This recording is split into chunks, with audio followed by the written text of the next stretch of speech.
Hello दोस्तों। तो आपको पता ही है कि आज हम एक सिद्धांत करने वाले हैं, 2 सिद्धांत करने वाले हैं, एक हाइड्रोस्फीयर और एक बायोस्फीयर। हमने पिछली क्लास में वायुमंडलीय सिद्धांत को भी देखा था, तो आज हम इन सिद्धांतों को देखेंगे। तो आइए चलते हैं, देखते हैं इस सिद्धांत को। तो अगर हम हाइड्रोस्फीयर और बायोस्फीयर की बात करें तो इस पर हम चर्चा क्या-क्या करने वाले हैं। तो इस पर आज सबसे पहली चर्चा होगी पेटियों पर, जो हमारी तापीय पेटी हैं और वायुदाब पेटियाँ हैं। और फिर वो जो वायुदाब पेटियाँ हैं वो हमें डिसाइड करेंगी कि जो हमारी पवन होगी वो किस तरफ चलेगी, उस पवन की दिशा क्या होगी चलने की। तो आज हम पवन को भी पढ़ेंगे, विंड्स को पढ़ेंगे और फिर जैसे-जैसे आगे चलते जाएंगे वैसे पढ़ते जाएंगे। तो आइए चलते हैं और सबसे पहले हम तो इस पर देखते हैं। सबसे पहले हम तापीय पेटी। अगर तापीय पेटी की बात करें तो एक हमारी रेखा जाती है और इसको हम कहते हैं विषुवतीय या भूमध्य रेखा, जो 0 डिग्री सेल्सियस 0 डिग्री। और ये हमारी एक रेखा गई 30 डिग्री नॉर्थ और एक यहाँ से गई 60 डिग्री नॉर्थ और ये हमारा 90। ये सब क्या है? नॉर्थ। अब ये नॉर्थ साउथ का तो दिक्कत आपको समझ में ही आ रही होगी। तो ये नॉर्थ और साउथ में तो आपको दिक्कत नहीं होनी चाहिए। और यहाँ से 30 और यहाँ से 60। तो जो दक्षिणी गोलार्ध में है वो साउथ हो और जो उत्तरी गोलार्ध में है वो नॉर्थ। South 30 degree. तो जो हमारी ये वाली पेटियां हैं 0 से 30 और 0 से 30, नॉर्थ और साउथ, इसको हम क्या कहते हैं? उष्ण। क्या कहते हैं? उष्ण कटिबंधीय। उष्ण कटिबंधीय। और इसके ऊपर जो होता है उसको हम बोलते हैं शीतोष्ण। और उसके ऊपर ये होता है बर्फीला। अगर इंग्लिश में कहें तो इसे बोलते हैं ट्रॉपिकल, टेम्परेट और फ्रिजिड। इसके बाद हम देखें तो जो हमारी ध्रुवों की, ये ध्रुव है और ये ध्रुव है, north pole and south pole. तो जो हम विषुवतीय रेखा होती है, जो हमारी विषुवत होती है, वो कौन सी पेटी होती है? तो वो हमारी निम्न दाब पेटी होती है। कौन सी होती है? निम्न दाब। निम्न दाब पेटी होती है। इसे कौन सी बोलते हैं? निम्न दाब पेटी। और जो 30 डिग्री वाली होती है वो उच्च दाब पेटी होती है।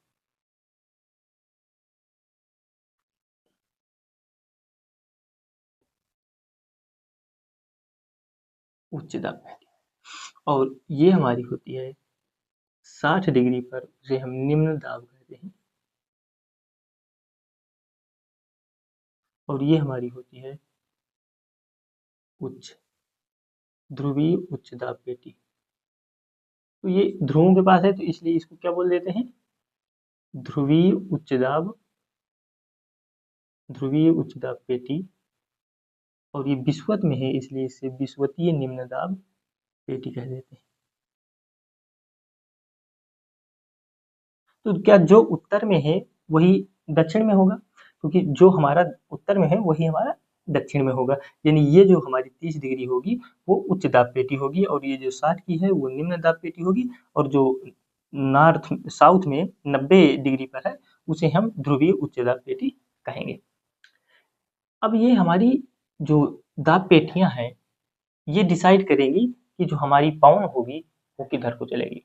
तो जो हमारी तापीय पेटी है उष्ण कटिबंधीय, तो इससे हमें क्या पता चला कि जो 0 से 30 डिग्री तक है वहां पर जो गर्मी है वो ज्यादा है, इसलिए इसको उष्ण बोल दिया गया।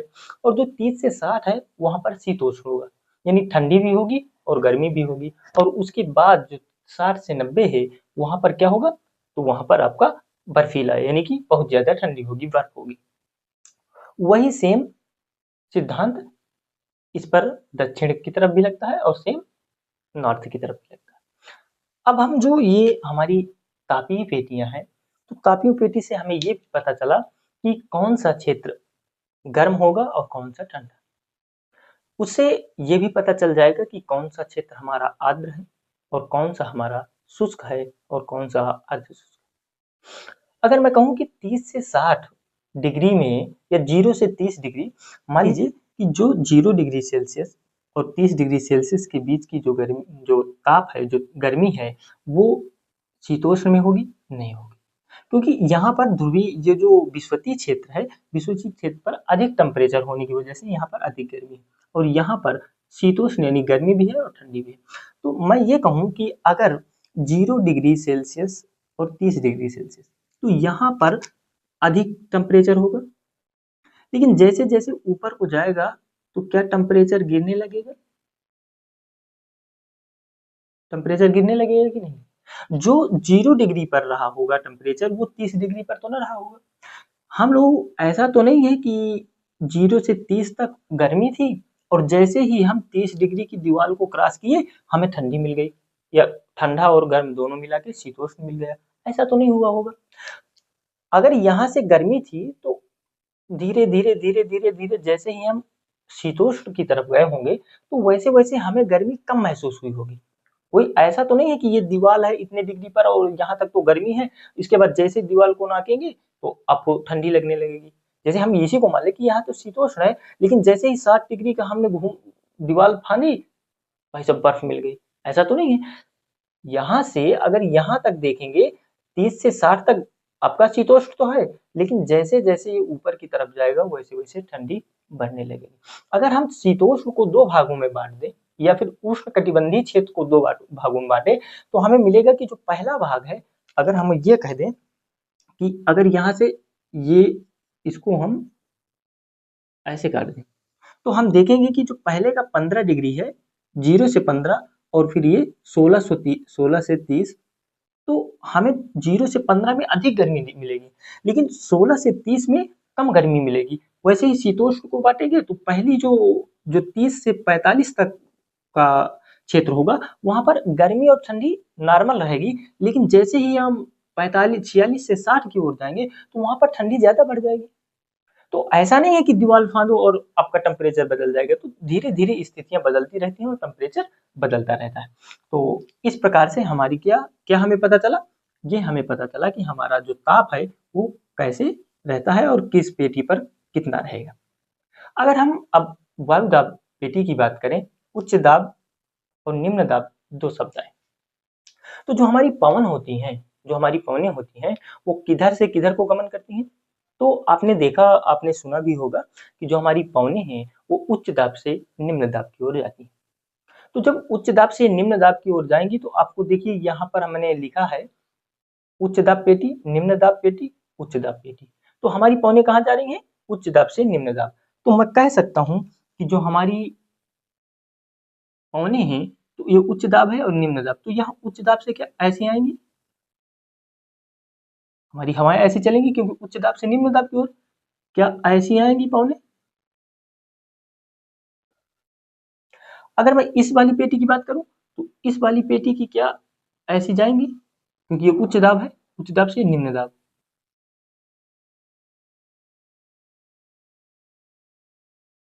ऐसी चलेंगी। अगर मैं ये विस्वती की बात करूं तो उच्च दाब पेटी है, उच्च दाब से निम्न दाब, यानी उच्च दाब से निम्न दाब, ऐसी आएंगी।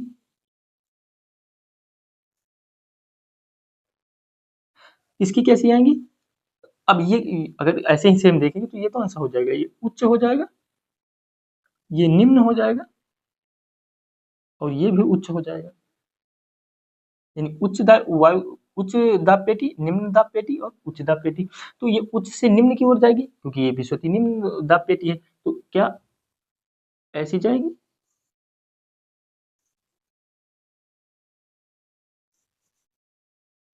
ये उच्च है और ये निम्न है, तो क्या ये ऐसी आएंगी?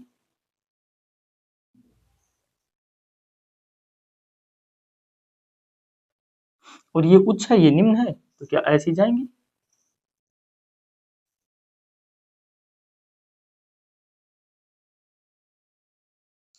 देखा, उच्च वायुदाब से निम्न वायुदाब की ओर हमारी विंड्स आ रही हैं। तो हमने देखा कि जो ये हमारा 60 से 90 है, उसकी रेखा, उसकी जो विंड्स की दिशा है ऐसी है, नीचे की ओर आ रही है। और जो 30 से 60 है वो किधर को जा रही है, ऊपर की तरफ, यानी उच्च दाब से निम्न दाब। अब ये जो आपने उच्च दाब पेटी और निम्न दाब पेटी देखा है, जब हम जनरल जियोग्राफी पढ़ेंगे तो उसमें हम बताएंगे कि यहीं पर उच्च दाब और निम्न दाब क्या है। ये जो उच्च दाब पेटी होती है, ये 30 वाली, ये अवतलन पेटी भी होती है, ये नीचे की ओर आती है। तो इससे हवाएं क्या होती हैं, अवतलन करती हैं, नीचे की ओर आती हैं। तो ये हमारी उच्च दाब से निम्न दाब की ओर आई। इसके बाद यहाँ से देख लीजिए, सेम प्रोसेस, वही जो वहां ऊपर की है वही नीचे की है। तो इस प्रकार से हमारी पवनें चलती हैं। तो आप देखें कि 30 से 60 में ऐसे पवन जा रही हैं, 0 से 30 में ऐसे, 0 से 30 में ऐसे। तो ये हमारी पवनें हो गई। अब इन पवनों के नाम अगर देखें तो जो हमारी ध्रुवों से आती है, तो ये किधर की ओर से आ रही, अब ये हमारा क्या हो जाएगा, ये ईस्ट हुआ और ये हमारा वेस्ट हुआ। ये पूर्व हो गया, ये पश्चिम हो गया, ये ईस्ट और वो वेस्ट। तो अब हम देखते हैं कि जो हमारी ये किधर को आ रही हैं, तो वेस्ट, कहाँ जा रही हैं, वेस्ट की तरफ जा रही हैं। तो इनको हम क्या कहते हैं, ध्रुवीय पवने, ध्रुवीय पवने कहते हैं। और अगर इन्हीं को कहें तो ये इन्हें कह सकते हैं ध्रुवीय पूर्वाई पवने। तो इन्हें हम ध्रुवीय पूर्वाई कहेंगे, ध्रुवीय पूर्वी पवन, ध्रुवीय पूर्वाई पवन। ये जो होती हैं, ये किधर से आ रही हैं, पश्चिम से आ रही है ना। तो पश्चिम से आ रही है तो इनको हम क्या कहते हैं, पछुआ पवन। क्या बोलते हैं, पछुआ पवने। अगर ये किधर को जा रही हैं तो इनको हम ट्रेड विंड बोलते हैं, ट्रेड विंड,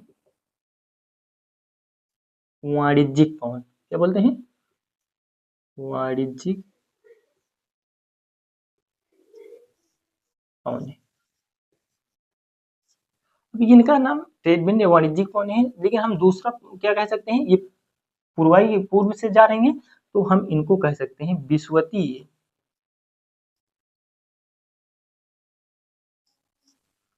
पूर्वी पवन या पूर्वाई पवन।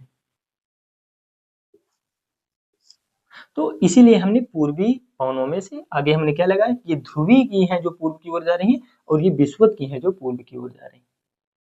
तो इसी प्रकार से इनका भी नाम हो जाएगा। तो जो ये हो गया, तो इसका नाम क्या हो जाएगा, पछुआ पवन। ये हमारी ये क्षमा चाहते हैं, ये नहीं है, ये पछुआ पवन, ये तो पूर्वाई में ही आ जाएंगे दोनों। और ये हमारी पछुआ पवन और ये हमारी ध्रुवीय पवन। इस प्रकार से जो हमारी ये ध्रुवीय पवनें, पछुआ पवनें, ट्रेड यानी कि वाणिज्यिक पवनें हैं, वो सभी इसी दिशा में हमेशा के लिए चलती रहती हैं। ऐसा नहीं है कि कुछ समय के बाद ये बदल जाएंगी, ऐसा नहीं है। ये पूरे साल इसी जो है दिशा में चलती रहती है, इन पर कोई परिवर्तन नहीं होता है। यह साल के पूरे साल या साल के 12 महीना इसी दिशा में चलती रहती है। तो सबसे इम्पोर्टेंट जो चीज है वो है क्या है, एक तो वायु दाब पेटियां जो हमारी उच्च दाब, निम्न दाब, और दूसरी ये जो पवन की दिशा। तो आपने पवन की दिशाएं बनाए ली होंगी कि पवन की दिशाएं कैसी है, ये बहुत जरूरी है। पवन की दिशा सबसे मेन चीज क्या है, पवन की दिशा, जैसे इसमें दिशा बनी है वैसे ही आप दिशा बना लीजिए। और जैसे ही इसमें दिशा है उसी दिशा पर ये 12 महीने यानी साल के पूरे महीने ये क्या करती हैं, ऐसी ही दिशा में गतिमान रहती है। तो आशा करता हूँ कि ये आप बनाएंगे। और जब इन्हीं पवनों को लेकर के अभी हम पर्वतीय वर्षा करवाएंगे। कौन सी वर्षा करवाएंगे, पर्वतीय वर्षा करवाएंगे। तब आपको पता चलेगा कि इन पवनों का क्या महत्व है। तो आइए हम देखते हैं इन पवनों के महत्व की बात करें। तो मैं इसको मिटाता हूँ इतना।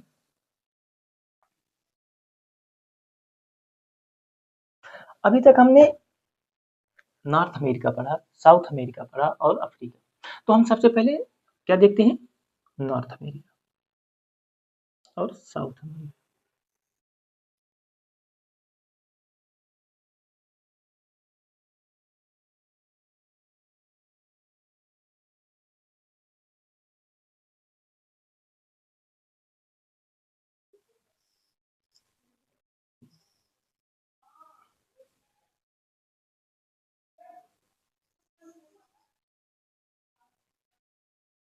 और आप देखते होंगे कि यहाँ से हमारी विषुवत रेखा जाती है और यहाँ से लगभग हमारी यहाँ से जाती है, मैक्सिको को काटती है 23.5 डिग्री नॉर्थ ना। तो अगर हम कहें तो यहाँ से मान लीजिए ये हमारी 30 डिग्री जाती है और यहाँ से हमारी 60 डिग्री। ये कौन सी है, 0, 30 और ये है 60। यूपीएससी ने 2022 में एक सवाल पूछा था और वो सवाल मेंस का सवाल था। उसमें पूछा गया था कि 20 से 30 डिग्री पर 20 से 30 डिग्री पर पश्चिमी तट के 20 से 30 डिग्री पर ही गर्म मरुस्थल क्यों बनते हैं। ये सीएससी सिविल सर्विस एग्जामिनेशन शायद 2022 का क्वेश्चन है कि 20 से 30 डिग्री पर ही जो पश्चिमी तट है उन पश्चिमी तटों पर गर्म मरुस्थल क्यों बनते हैं। आप इससे अभी हम आपको क्लियर कराएंगे कि क्यों बनते हैं। तो आइए पहले हम इसको देखते हैं। तो हम सबसे पहले अगर बात करें ताप की, किसकी बात करें, ताप की बात करें, टेम्परेचर की बात करें। अगर हम ताप की बात करें तो ये जो 0 से 30 डिग्री है कैसा होगा, उष्ण होगा। तो क्या हम कह सकते हैं ना कि अगर हम ये जो 0 से 10 है, 20 है, ये क्या है, यहाँ से 10 और यहाँ से 20 और यहाँ से सीधा सीधा 45। तो जो गर्मी 0 से 10 में होगी वो उससे कम 20 में होगी, 20 से 30 में जाने पर इन दोनों से कम हो जाएगी और जैसे ही हम 30 से 45 में जाएंगे तो यहाँ पर ठंडी भी आ जाएगी और जो यहाँ पर गर्मी ठंडी होगी उससे कहीं ज्यादा यहाँ पर ठंडक होगी और इसके ऊपर और ज्यादा ठंडक होगी। तो वही कह रहे हैं, तो यहाँ से क्या हो जाएगा, यहाँ पर कैसी हो गर्मी होगी, इस क्षेत्र में क्या होगी, गर्मी होगी, ज्यादा गर्मी होगी। लेकिन जैसे जैसे ऊपर जाएंगे वैसे वैसे क्या होती जाएगी, गर्मी कम हो जाएगी। इधर क्या है, इधर सघन है यानी कि बहुत ज्यादा टेम्परेचर है, लेकिन जैसे जैसे हम ऊपर गए वैसे वैसे हमको गर्मी कम महसूस हुई। लेकिन जैसे हम 30 डिग्री से 60 डिग्री के बीच में देखेंगे तो यहाँ पर मान लीजिए यहाँ से लगभग 45 डिग्री है, तो यहाँ क्या हुआ और थोड़ा सा गर्मी कम, अब ठंडक बढ़ने लगेगा। यहाँ देखेंगे तो गर्मी कम, ठंडक ज्यादा होने लगेगी और जब ऊपर जाएंगे तो मतलब मेरे कहने का मतलब ये है कि 0 से 30 तक में भी आपको अंतर दिख रहा है कि यहाँ पर ज्यादा गर्मी है और यहाँ पर जैसे जैसे आप ऊपर की ओर जा रहे हैं तो क्या होता जा रहा है, कम होती जा रही है गर्मी और यहाँ पर जाएंगे तो और कम हो जाएगी। तो ये टेम्परेचर, तो आप यहाँ पर ज्यादा गर्मी होगी, जब यहाँ पर ज्यादा गर्मी होगी तो यहाँ पर बारिश होगी, आर्द्रता है यहाँ पर टेम्परेचर भी है तो क्या यहाँ पर बारिश होगी। तो ये कौन सा क्षेत्र बचता है, ये आपका आर्द्र क्षेत्र होता है। हमने कल आपको इस पर चर्चा भी की थी। तो ये कैसा क्षेत्र होगा, आर्द्र। आर्द्र ये हो गया तो ये कौन सा हो जाएगा, ये 45 है तो ये कौन सा क्षेत्र हो जाएगा, यहाँ पे बारिश है इतनी मात्रा में, ज्यादा नहीं पर कम मात्रा में, तो यहाँ पर क्या हो जाएगा, ये अर्ध शुष्क हो जाएगा।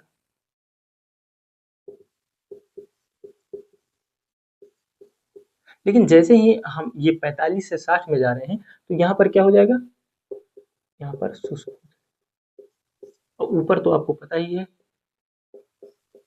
बर्फ हो जाए। तो अगर हम यहाँ पे देखें तो हमको ये टेम्परेचर की बात पता चल गई ना कि यहाँ पर अधिक फिर कम उससे कम, फिर यहाँ पर बर्फ बन जा रहा है। अगर ये आर्द्र है, अगर यहाँ पर विषुवतीय क्षेत्र में सबसे ज्यादा गर्मी भी है, तो क्या यहाँ पर सबसे ज्यादा बारिश होगी? होगी, बिल्कुल होगी। अगर हम कहें अर्ध शुष्क क्षेत्र में बारिश होगी, होगी, क्योंकि यहाँ पर भी तो गर्मी है, यहाँ पर भी गर्मी है, लेकिन उतनी नहीं है जितनी विषुवत में। तो जितनी विषुवत में बारिश होगी उतनी होगी क्या? नहीं होगी। स्वाभाविक सी बात है कि जितनी गर्मी है, जितनी आर्द्रता है, उतनी ही होगी। उससे ऊपर जाएंगे तो और बारिश कम हो जाएगी। तो हमने कल जो बारिश की बात की थी, वो यहाँ पर कम ज्यादा बारिश कैसे होगी? जो संवहनी वर्षा होती है, वो अगर हम इसकी बात करें तो 0 से जो 10 है, ये 0 से क्या है, ये 0 से जो 10 डिग्री तक है, यहाँ पर संवहनी वर्षा बहुत ज्यादा होती है, घनी वर्षा होती है। कैसी वर्षा होगी? घनी वर्षा होगी। अभी आपने देखा था ना, ताप को देखा था, फिर हमने आपको वर्षा कराई, आज पता चल रहा है ना कि ताप के साथ वर्षा। तो यहाँ पर क्या हो जाएगा? बहुत अधिक बारिश होगी। लेकिन जैसे ही 10 से ऊपर जाएंगे, क्या होगा? बारिश होगी, लेकिन अब क्या होने लगेगी? अब कम होने लगेगी। जैसे जैसे ऊपर बढ़ते जाएंगे, कम हो जाएगी। यहाँ पर ऐसे होने लगेगी, और यहाँ पर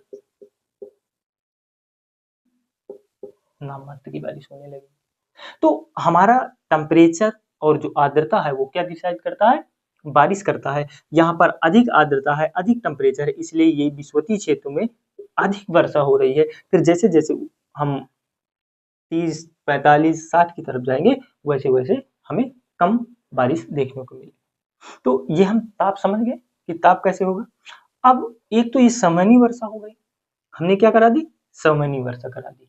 लेकिन जो हमारी दूसरी वर्षा थी, कौन सी? पर्वतीय। एक तो हमने करवा दी संवहनी, इसको तो करवा दिया। अब हमारी क्या है? पर्वतीय। पर्वतीय कैसे? यहाँ पर हमारा देखते हैं कि यह पर कौन सा है? पैसिफिक ओशन है। और यहाँ पर आप देखते होंगे कि यहाँ पर कौन सी है? रॉकीज कॉर्डेलेरा गुफा है, कॉर्डेलेरा, रॉकीज, कोस्टल, कॉस्केट, ये पर्वत श्रृंखला है। तो आप देखते हैं कि इसकी जो दिशा होगी, कौन सी दिशा होगी? ये 30 से 60 में है। तो 30 से 60 में किधर को जा रही है? 30 से 60 ये, यानी ये कहाँ से जा रहे हैं? पश्चिम से पूर्व की ओर जा रहे हैं। तो ये हमारा क्या होगा? ये वेस्ट पश्चिम होगा, और ये हमारा क्या होगा? ईस्ट होगा। तो पश्चिम से पूर्व की ओर जा रहे हैं। तो यहाँ से ये जो 30 है, यहाँ से ऐसी विंड्स होंगी, ऐसी विंड्स जाएंगी, तो क्या यहाँ पे टकराएंगी? टकराएंगी। तो टकराएंगी तो यहाँ पे वर्षा करेंगी, बिल्कुल करेंगी। तो संवहनी वर्षा से तो कम हुई, संवहनी वर्षा के द्वारा यहाँ तक तो बारिश कम हुई, लेकिन हमारी पर्वतीय वर्षा ने यहाँ पे क्या करवाया? बारिश करवाया। अगर यहाँ से बादल टकरा के वापस गया तो कोई बात नहीं, आगे तो बारिश ही नहीं होगी। लेकिन अगर बादल टकराया और आगे बढ़ गया, तो कुछ बारिश यहाँ होगी, लेकिन सबसे ज्यादा बारिश कहाँ होगी? इसी क्षेत्र में सबसे ज्यादा बारिश होगी। और जैसे जैसे यहाँ पे सबसे ज्यादा बारिश होगी, ये जो क्रॉस का चिन्ह है, ये किसको दिखाता है? तो ये पर्वतीय वर्षा ये वाली है, और जो हमारी संवहनी वर्षा है वो ऐसे डॉट में। तो यहाँ पे कराई, इसके बाद जैसे जैसे वो आगे आएगी तो वो ऐसे कराने लगी, और ऐसे, और यहाँ पर एक भी नहीं कराएगी। यहाँ पर कराने का, ये तट के पास है, तो इसे हम बोलते हैं तटमुखी। ये तट से टकराई और बारिश की तो तट मुखी होता है, और यहाँ पर तट से क्या हो रही है? विमुख हो रही है, इसलिए इसे हम तट विमुखी कहते हैं। और जिस तरफ तट विमुखी होता है, उधर बारिश नहीं होती। जहां पर जाकर के टकराई हैं, अब यहीं पर हुई बारिश हुई। क्यों हुई बारिश? पर्वतीय वर्षा के कारण। पर्वतीय वर्षा में क्या हमने बताया था कि यहाँ से जब सागर से सी लेवल होता है, और जब कोई हवाएं वहां से आर्द्र होकर के जब उठती हैं, गर्म होती हैं, ऊपर की ओर जाती हैं, वो बादल बनती हैं और करती हैं। इनमें दो स्थितियां होती हैं। मैंने बताया था कि हो सकता है कि यहाँ पर पर्वत में टकराए और वापस चला जाए, तो हमने उसके लिए भी बताया था कि लीवर्ड्स और विंडवर्ड्स। विंडवर्ड्स में क्या हो जाता है? रेनी हो जाता है, और जो लीवर्ड्स होता है उसमें रेन सैड होता है। तो ऐसी कराएगी। अगर यहाँ से करा रही है तो ये करके ऐसे। तो आपने देखा कि यहाँ पर करवाया, यहाँ पर करवाया, लेकिन इस संवहनी वर्षा से तो यहाँ वर्षा नहीं हुई थी, लेकिन किसकी वजह से यहाँ वर्षा हो गई? तो हमारी पर्वतीय वर्षा से हो गई। अगर हम यही यहाँ पर देखते हैं तो हम मान लें कि ये 0 है, तो यहाँ से समथिंग ये 30 ये और 60 ये जा रहे हैं। तो अब ये 30 है और ये 60 है, तो 30 से जो 60, 0 से 30 के लिए कैसी जाएंगी पौने? तो 0 से 30 के लिए पौने ऐसी जाती, ऐसी जाती, और 30 से 60 के लिए पौने ऐसे आएंगी, ऐसे आएंगी। आपने यहाँ पे देखा होगा एक मरुस्थल मिलता है, अटकामा का मरुस्थल, और एक यहाँ पर आपने मरुस्थल देखा होगा। यहाँ पे 2 मरुस्थल हैं और उन दोनों मरुस्थल के नाम क्या है?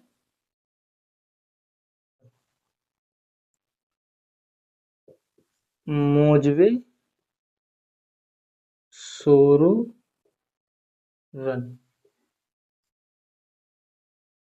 सोनोरन, मोजवे और सोनोरन, और यहाँ पर अटकामा।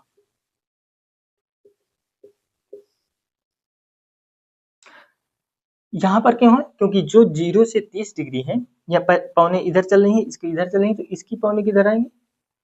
ऐसे आएंगे, टकराएंगी, यहाँ पर बारिश करेंगी, तो जो ये पौने आई तो इधर बारिश कराएंगी, इस क्षेत्र में बारिश करा देंगी, इस क्षेत्र में बारिश कराएंगी। लेकिन ये तट मुखी है, ये क्या है?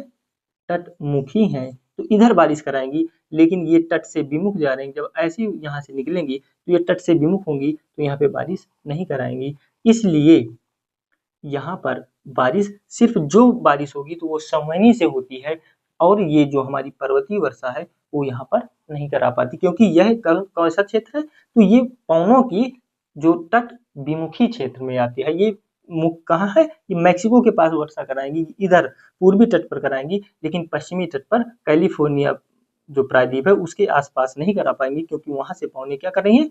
बाहर को निकल रही है, विमुख होकर के निकल रही हैं, तो हमेशा तटमुखी पर वर्षा होती है, तट विमुख पर नहीं होती। तो इसी वजह से यहाँ पर मरुस्थल बना, क्योंकि यहाँ पे बारिश नहीं। अटकामा मरुस्थल वैसे ही यहाँ पर आई तो यहाँ पर तो बारिश कराएंगे, यहाँ बारिश करवा दी, लेकिन इधर करवाएंगे क्या? इस क्षेत्र में नहीं कराएंगे, तो क्योंकि इधर तटमुख है, तो तटमुखी, और इधर तट से विमुख है, इसलिए इन्हें तट विमुखी कहते हैं। तो तट विमुख की तरफ वर्षा नहीं होगी। इधर से जब जाएंगे तो क्या यहाँ पर वर्षा होगी? जी बिल्कुल वर्षा यहाँ पे होगी, यहाँ पे वर्षा होगी, और यहाँ पे ऐसे करके वर्षा। तो यहाँ पर तो बारिश होगी, तो यहाँ पे होगी, यहाँ पे नहीं हो रही। तो हम वही कह रहे हैं कि जिस तरफ पवन जाके टकराती है उधर वर्षा होती है, और जहां से निकलती है तो यहाँ से निकल रही है, जहां से निकलेगी उस क्षेत्र पर बारिश नहीं कराएगी। लेकिन ऐसा भी हो सकता है कि मान लीजिए, ऐसा भी नहीं कि पवन जिधर से आएंगी वहीं पर बारिश कराएंगी। अब मान लीजिए ये एक ऐसा क्षेत्र है जो फ्लैट क्षेत्र है, ये वाला क्षेत्र फ्लैट है, और यहाँ पर पर्वत श्रेणियां हैं, और पवन की दिशाएं हमारी कैसी हैं? ऐसी हैं, ऐसी आ रही हैं, ऐसी आ रही हैं। तो यहाँ पर अगर कोई अवरोध नहीं है इस क्षेत्र में, अगर इस क्षेत्र में कोई अवरोध नहीं है, तो क्या पवनें किसी से टकराएंगी? भाई पवन तट में वर्षा के लिए कोई ना कोई अवरोध तो चाहिए, अवरोध ही नहीं है, यानी कि पर्वत ही नहीं है, तो क्या ये यहाँ जा करके टकराएंगी? जब यहाँ तक जाके टकराएंगी तो यहाँ बारिश करेंगी, जब यहाँ बारिश करेंगी तो वो हमारा क्या हो जाएगा? विमुख, यानी कि जहाँ तट से इस तट की ओर निकल गई थी, तो ये जो विमुख वाला था अब वहां वर्षा हो रही, और यहाँ पर नहीं हुई। तो हमारा पर्वतीय वर्षा सिर्फ ये डिपेंड नहीं करता कि तट में ही वर्षा कराएंगे, तट में अगर अवरोध नहीं है तो वो तट में नहीं कराएगी, वो मध्य में भी कराएगी, जहां उसको अवरोध मिलेगा वहीं कराएगी। तो ये बात आपको क्लियर हो गई कि जरूरी नहीं है कि यहीं पर आ गए, अब यहाँ पर अवरोध है इसलिए यहाँ पे बारिश हो रही है, यहाँ पे कम होगी, यहाँ एक नाम मात्र की होगी, इसलिए इसको हम तट विमुख कहते हैं, तट विमुख की तरफ वर्षा नहीं होती। तो इस प्रकार से हमने वर्षा देख ली कि किस प्रकार से वो तट मुखी होती है और तट विमुखी होती है। संवहनी वर्षा भी देख, इसी जिस प्रकार से इधर गया था उसी प्रकार से यहाँ भी होगा, यहाँ पे इस क्षेत्र में ज्यादा बारिश होगी, जैसे जैसे इधर आएगी बारिश कम होती जाएगी। इसके बाद जो 60 से ये क्षेत्र होंगे, ये हमारे क्या होंगे, ठंडे होंगे। ये कैसे क्षेत्र होंगे, ठंडे क्षेत्र होंगे।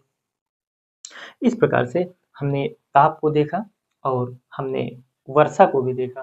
तो जो संवहनी होती है वो आर्द्रता और टेम्परेचर पर डिपेंड करती है, और ये भी हमारी आर्द्रता और टेम्परेचर पर डिपेंड करती है। बादल बनते हैं, लेकिन ये हमारी जो पर्वतीय वर्षा होती है वो अवरोध पर डिपेंड करती है कि अवरोध की तरह। और पवन की दिशा, तो पवन की दिशा जिस जिस तरफ पवन की दिशा होगी लगभग चांस उधर ही के पहले तट पर। अभी पूर्व की ओर जा रही है तो हमें पता है कि जब पूर्व की जाएगी तो पश्चिम से जाएगी तो पश्चिमी तट पर, और इधर पूर्व से पश्चिम की ओर आ रही है तो फिर आपकी पूर्वी तट पर। अब इधर से देख रहे हैं, इधर से ये पश्चिम से पूर्व की ओर जा रही है तो पश्चिमी तट पर, इधर पूर्व से पश्चिम की ओर आ रही है तो पश्चिमी तट पर। हमने देखो यहाँ पे आ रहा है ना, आप यहाँ पे अटकामा मरुस्थल देखिए, अटकामा मरुस्थल पर बारिश हो जा रही है, ये यहाँ से ऐसे निकल जा रही हैं और ये आकर के ऐसे निकल जा रही हैं पौने, तो ये वाला क्षेत्र क्या हो गया, छूट गया। इसलिए विश्व का सबसे क्या हो गया, ड्राई, सबसे सूखा मरुस्थल हो गया। और अगर आप यहाँ पे मैंने एक मरुस्थल बताया था, जब अब वो देखेंगे अफ्रीका, अफ्रीका की बात करेंगे, तब हमने देखा कि दक्षिण में नाबी मरुस्थल पड़ता है। कौन सा पड़ता था, नाबी मरुस्थल। वहां पे हमने बताया था कि थोड़ा क्या हो जाती है, बारिश हो जाता है। क्यों, क्योंकि वही जो मरुस्थल था वो तटमुखी पड़ जाता था, तटमुखी में वर्षा हो जाती थी। तो इस प्रकार से हमने टेम्परेचर देखा। तो टेम्परेचर आप पता चल गया ना कि किसी स्थिति में ऐसे यानी विषुवत में अधिक होगा। अगर मैं बात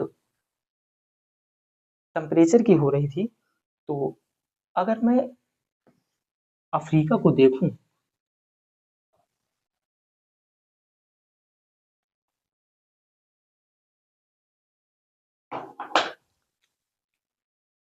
अगर मैं अफ्रीका की बात करूं,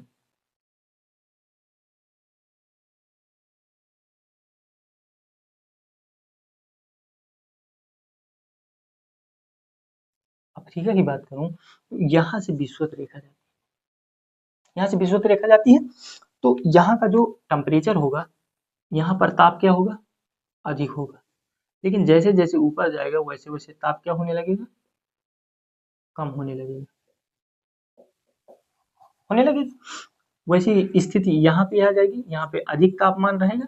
लेकिन जैसे जैसे फिर से दक्षिण की ओर जाएगा, ध्रुवों की ओर जाएगा, वैसे वैसे ताप क्या हो जाएगा, कम होता जाएगा। लेकिन विषुवत में ही आपने एक चोटी का नाम सुना होगा, यहाँ पे हमने बताया था आपको, किलिमंजारो, कीनिया, एल्गोन, ये बहुत सारी यहाँ पे चोटी बताई। हमने देखा कि ये विषुवतीय क्षेत्र है, ये हमारा कौन सा क्षेत्र है, ये विषुवतीय क्षेत्र है। और हाई विषुवतीय यानी कि 0 से 10 से 15 डिग्री तक की बात करें, अधिक टेम्परेचर है यहाँ पर। लेकिन हम देख रहे हैं कि किलिमंजारो पर जो हमारा तापमान है वो माइनस में चला जा रहा है, माइनस में चला जाता है, माइनस में। ये तो विषुवतीय क्षेत्र है ना, माइनस में क्यों जा रहा है भाई, ये तो प्रॉब्लम की बात है। अभी हमने देखा कि यहाँ पर अधिक टेम्परेचर है, लेकिन हमने देखा कि किलिमंजारो है और किलिमंजारो का टेम्परेचर शून्य हो जाता है, शून्य ही नहीं बल्कि माइनस में चला जाता है। ये तो समस्या की बात हो गई। लेकिन हमने एक चीज देखा कि जब भी टेम्परेचर ऊंचाई के साथ गिरने लगता है, जैसे जैसे ऊंचाई बढ़ेगी टेम्परेचर हमारा गिरने लगेगा। ये क्या है, किलिमंजारो अफ्रीका महाद्वीप की सबसे ऊंची चोटी है, तो क्या गिरेगा, बिल्कुल गिरेगा। जहां पर अब आप यहाँ पर देखेंगे तो यहाँ पर चोटियां हैं, यहाँ पर आपने चोटी देखी है, यहाँ पर चोटियां देखी हैं, ये विषुवत से तो नीचे है। लेकिन यहाँ पर कौन सा क्षेत्र है, ये 30 से 60 यानी शीतोष्ण, ना तो ठंडा रहेगा ना तो गर्मी रहेगी, उसी के क्षेत्र में आ रही है, गर्म और ठंड के क्षेत्र में आ रही है। लेकिन यहाँ पर भी माइनस में चला जाता है टेम्परेचर। क्यों, क्योंकि ऊंचाई होने के साथ। तो जब ऊंचाई बढ़ती है तो टेम्परेचर क्या होता है, गिरने लगता है। तो पहली स्थिति ये कि हमारा जो ये जो हमने टेम्परेचर बताया, पेटियां बताई, पेटियां तो काम करती हैं, सिद्धांत तब तक काम करते हैं जब तक उस पर कोई अन्य विसंगति नहीं। अगर कोई अन्य विसंगति हो रही है तो कहीं ना कहीं विसंगति होने का कारण क्या है? अब इस पर विसंगति हो रही थी किलिमंजारो पर, लेकिन विसंगति का कारण ऊंचाई, ऊंचाई के साथ टेम्परेचर गिरने लगता है। अब दूसरा रीजन और हो सकता है, दूसरा रीजन ये हो सकता है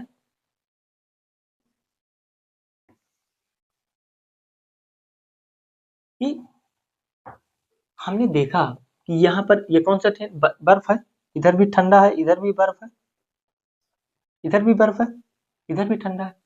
तो अगर यहाँ से कोई ऐसी धारा निकल के आ रही है, इसे हम फॉकलैंड की धारा कहते हैं, आपने सुना भी होगा, धारा, फॉकलैंड की धारा। और एक यहाँ से धारा जाती है, इसको हम बोलते हैं पेरू हमबोल्ट की धारा, पेरू हमबोल्ट धारा। एक यहाँ से आती है धारा, इसको बोलते हैं कैलिफोर्निया की धारा,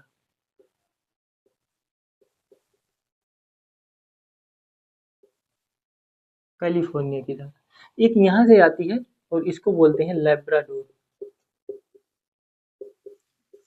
लेब्राडोर धारा। और एक यहाँ से ऐसे जा करके, ऐसे करके यहाँ आती है और इसका नाम क्या है, गल्फ स्ट्रीम। और एक यहाँ से आकर के ऐसे करके आती है और इस धारा का नाम है ब्राजील।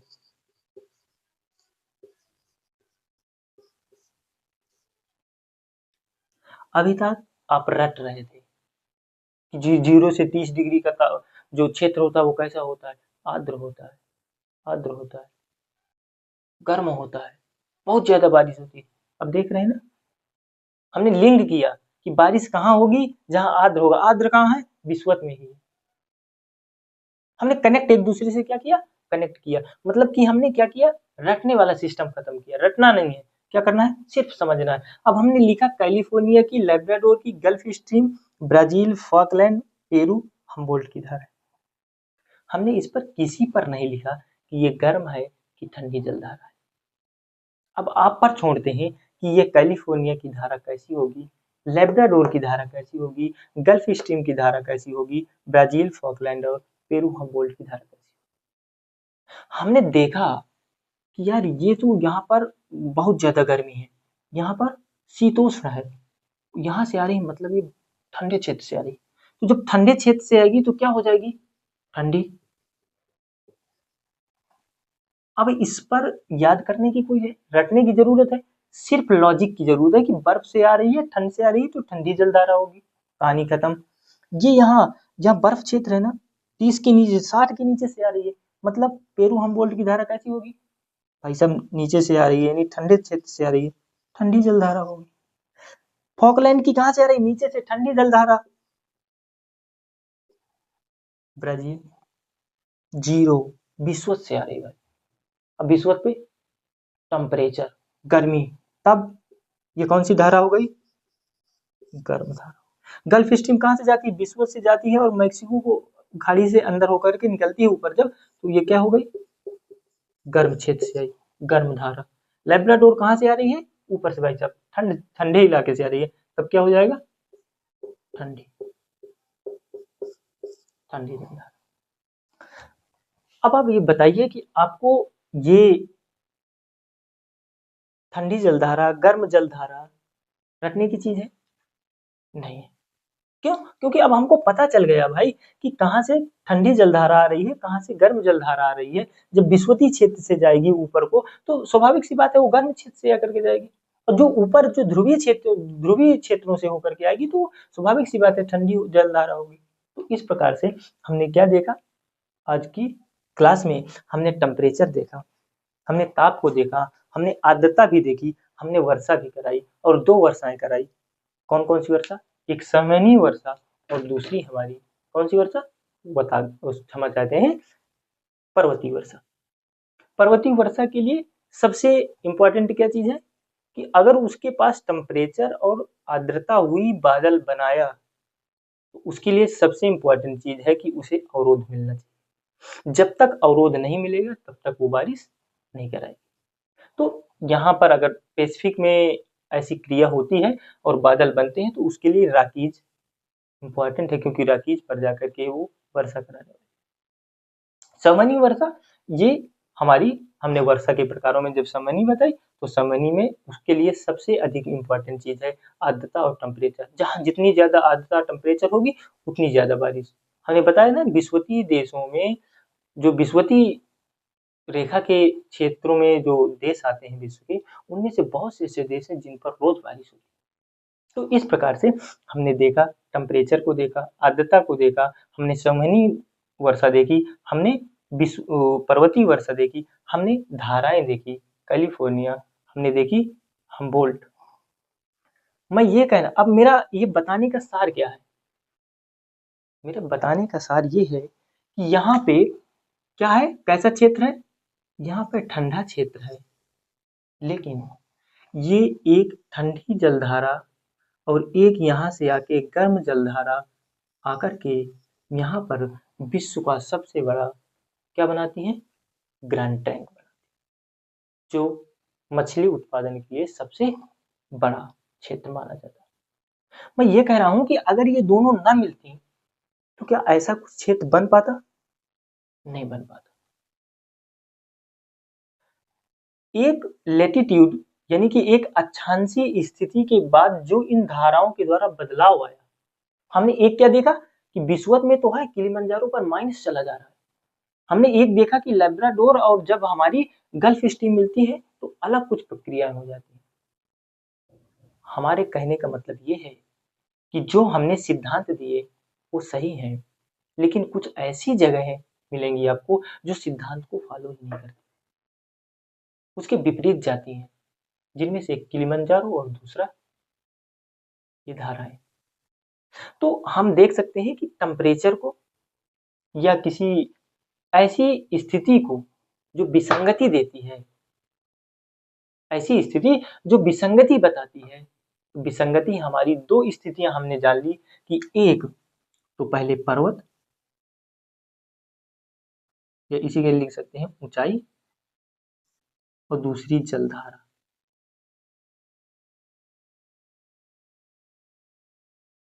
दूसरी जलधारा, इन पर जो है ये सिद्धांत जो हमने दिया वो फॉलो नहीं होते। ये क्या है? विसंगति। क्योंकि ये ऊंचाई के साथ टेम्परेचर गिरने लगता है और ये जो ठंडी और गर्म जलधारा, देखो अक्षांशी तो वही होगा ना, वो तो अक्षांश 30 से 60 के अंदर, जो प्रक्रिया 30 से 60 के अंदर यहाँ हो रही है वही यहाँ होनी चाहिए, लेकिन यहाँ पर क्यों अलग हो गया? क्योंकि दो धाराएं आकर के मिल जाती है। तो यही हमारा सार था, बताने का मतलब यही था कि हमारी जो विसंगति है वो ऐसी भी विसंगतियां भी आ सकती हैं, लेकिन हमें ये देखना होगा कि विसंगति क्यों आ रही है। तो आज के लिए इतना ही। अब हम इसी हाइड्रोस्फीयर एंड बायोस्फीयर में कल जो है, आज हमने क्या देखा, ये वर्षा वर्षा देख ली। तो अब अगर यहाँ वर्षा हो रही है, यहाँ पर ज्यादा वर्षा हो रही है, यहाँ पर कम वर्षा हो रही है, और ये पर्वतीय वर्षा यहाँ ज्यादा हो रही है तो यहाँ कम हो रही है।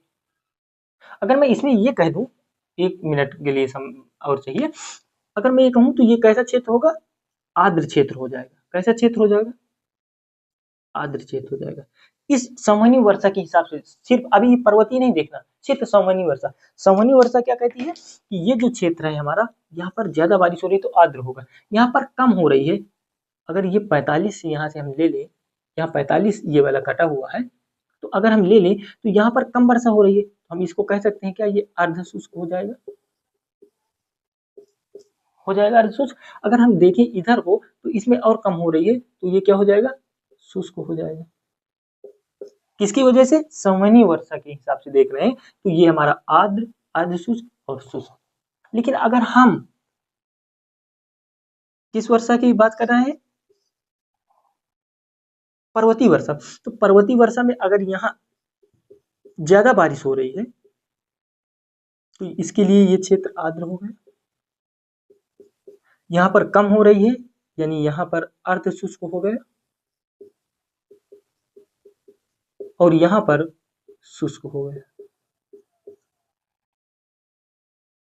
दो स्थितियां अर्ध शुष्क की हो सकती हैं, अर्ध अर्ध शुष्क की, शुष्क की और आर्द्र की। एक संवहनीय वर्षा के हिसाब से और दूसरी जो पर्वतीय वर्षा के हिसाब से। तो इसके बारे में हम कल और अधिक जानकारी लेंगे। तो आज के लिए इतना ही। हम फिर से मिलते हैं एक नए सेशन के साथ। तब तक के लिए आप सभी को अब तक बने रहने के लिए बहुत बहुत धन्यवाद। जय हिंद दोस्तों।